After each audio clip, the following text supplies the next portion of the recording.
Bonjour et bienvenue dans la vidéo de formation Shoppingflux. Dans cette vidéo, nous allons nous intéresser à l'outil retrait automatique. Donc, vous le retrouvez ici. Le but du retrait automatique, ça va être de bloquer la diffusion de vos produits, que ce soit sur les comparateurs de prix ou les places de marché. Sur les places de marché qui seront en mise à jour, l'action sera en fait d'envoyer une quantité à zéro pour bien dépublier le produit. Et sur les places de marché en écrasement ou les comparateurs de prix, le résultat du retrait automatique sera de retirer le produit de votre flux de mise à jour. Alors là, dans notre premier exemple, le but ce sera de retirer les produits qui n'ont pas de marque pour la plateforme Le Guide. Donc je vais cliquer sur créer une nouvelle règle de retrait automatique. On va la nommer retrait produit sans marque. Donc là, comme pour les règles, je vais trouver les différentes actions possibles.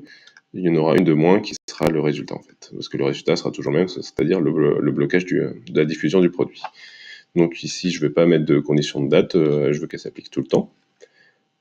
Ce sera uniquement sur le guide. Donc je peux choisir si besoin par type de plateforme, toutes les plateformes, mais là moi je vais l'appliquer que le guide. Conditions statistiques, c'est pas dans le cas présent, là on va se baser juste uniquement sur la marque. Donc le but c'est quand la marque est vide, donc je vais chercher mon champ marque, je vais utiliser la condition est vide, et là j'ai juste à faire enregistrer, et ma règle est allumée. Donc voilà, on va voir un peu sur le résultat dans l'export. Donc si je vais sur ma plateforme le guide, que je retrouve ici, j'avais 7 produits envoyés et 0 produit bloqué. Tout est bien envoyé. Donc je vais faire une mise à jour et on va voir le résultat.